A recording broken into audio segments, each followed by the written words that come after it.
we've got a joke for you. How do you find Will Smith in the snow? I don't know. How? Fresh Prince. You know what movie Will Smith was in? No. He was in The Pursuit of Happiness. You know what this next speaker is talking about? The pursuit of happiness. Please welcome Kira Russell.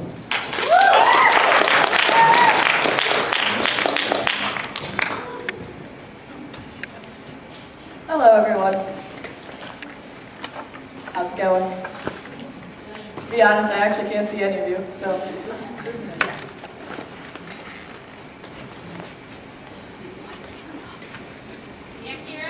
Woo, thanks. Okay, so, little conversation I'll just have with myself up here, I guess. These guys have been doing a great job keeping me entertained. Okay, there we go. Now I have 10 minutes to talk about what I'm supposed to talk about. Let's see, where to begin? Well, I'm here to talk about the pursuit of happiness. Basically, the questions I have for you today are, what is happiness? And if we can actually figure that out, how do we get there? Happiness, classified by the Merriam-Webster Dictionary, is a noun and defined as the state of being happy, a state of well-being and contentment, joy, or a pleasurable or satisfying experience. For me, a few examples of happiness, as I first initially presented. Just gonna take a seat here, that makes me happy. I enjoy eating some Ben & Jerry's, nice Friday night by myself, Netflix, makes me happy. Some other things, love doing homework, that makes me super happy. Happier than ice cream, probably. But the point that I'm trying to make is that happiness can vary from person to person. I'm sure there are some of you in the audience thinking, wow, I would rather do homework over ice cream any moment of the day. Well, some of you are thinking, does homework even exist? So, the question I want to have you guys think about, even after my talk is over, is what does happiness mean to you? Firstly, like I just mentioned, ice cream is probably a pretty tangible thing. It's something I can get out of my freezer, I can get a spoon for, and eat for probably a solid 20 minutes before it's all gone. That's pretty tangible. Something that is intangible, like an experience or a memory. Like when I went to Aruba and ate a lot of ice cream there. That's a memory. So, some people are more pleased by a tangible item. Some people are more pleased by a memory or an experience or the people that they share it with. Yeah, I'm gonna go with that. Okay. So, moving forward with happiness, there's some people that think that happiness might be connected to the tangible items in your life. From ourworldandData.org, we can see that. Go up here. Am I allowed to use this one? Is that one? Yes. How do I do that? It's like, oh, yes. Okay.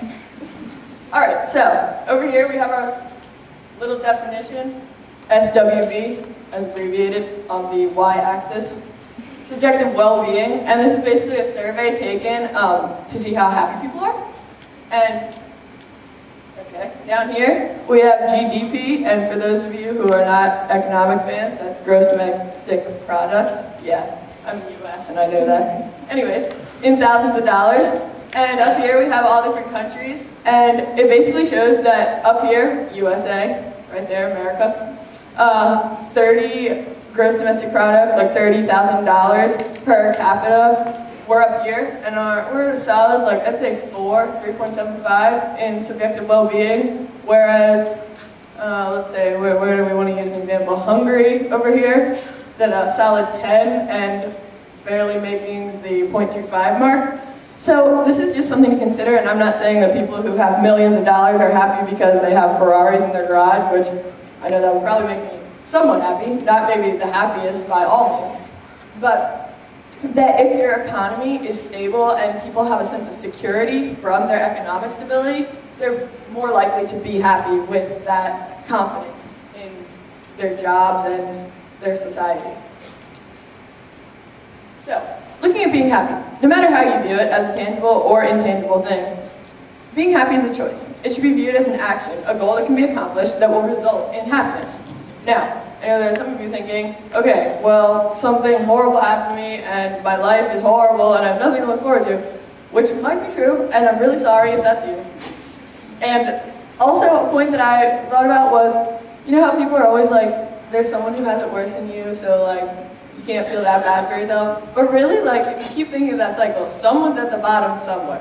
So just like, putting that out there. But anyways, looking at being happy, you always have the choice to make the best of every situation. And sometimes that's really, really difficult. Because if you're having a horrible day and you have nothing to look forward to for the next 3 months when you're going to Disney and eating a lot of ice cream, then you're probably not going to have a lot of motivation. But the point is that if you really want it to happen, you can do something to make yourself happier. As a quote from Maya Angelou, it says, if you don't like something, change it. If you can't change it, change your attitude. And that kind of just goes with the whole thing of like silver linings and making the best of every situation so that your happiness is what comes before anything else. So like I mentioned before, the economy kind of has an effect on people's happiness, and I think that has a sense to do with their confidence and their sense of choice. So here we have subjective, no, wrong button. Technical difficulty, sorry. Okay, subjective well-being over here on the y-axis yet again. But down here we have sense of free choice. So this is just how people felt in their society, in their government, how much choice they thought they had on their own lives.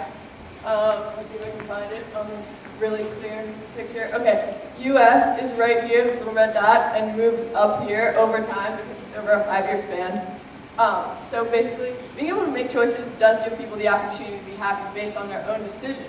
So that's showing that the choice, the confidence, not having to worry about putting food on the table, knowing that they have the choice of what type of food they want to put on the table. I believe Ben and Jerry's, you're saying. That's probably going to make people happier. Okay, so there are 3 main steps to being happy in my mind. And the first is letting go. Now I'm not saying just let go, do nothing, not hand into anything. That's probably not going to be beneficial for your future. But letting go, like changing your attitude, just trying to relax a little bit and not stress yourself out over the things that you can't control. After you let go a little bit and relax, you have to accept things. And that kind of goes hand in hand. You're accepting the things that you can't change so that you can relax a little bit. Try and view things with a new perspective, not just the way you see it. And lastly, being grateful. There are a lot of people in the world that have less than us, and there are some people in the world that have a lot more than us. But you should be happy for the things that you do have and the opportunities you have to change what you have. Okay. So at this point, I kind of just want to open it up to you guys. Why would you be anything but happy? So I just want to ask a few people. Okay. I just want to ask a few people, what makes you happy? Going off my example, I mean, some adults out here might say the happiest day of your life was getting married.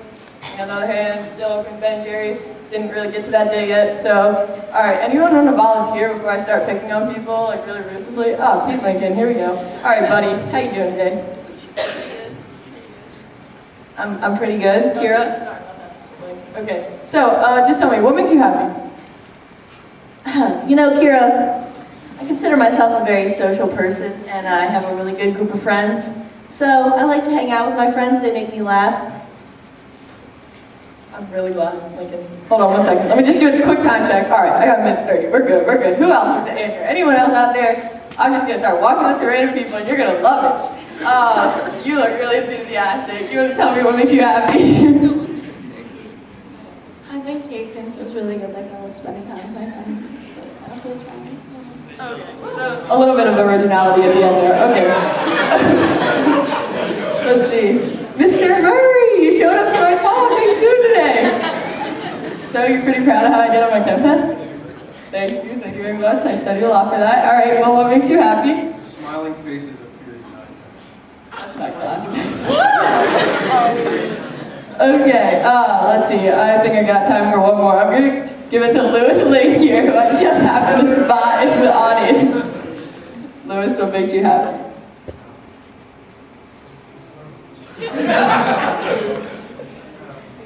Soccer in Germany.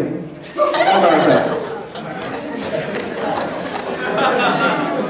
All right, thanks, Lewis. He's a foreigner. He probably doesn't understand the question anyway. Just kidding. Me and Lewis are really tight. Lewis is my neighbor, so it's fine. All right, well, on that that note, I'd just like to say, I hope you guys all have a great day, and just keep in mind that you control your own happiness, and I hope you enjoy the rest of AP Talks if you're staying.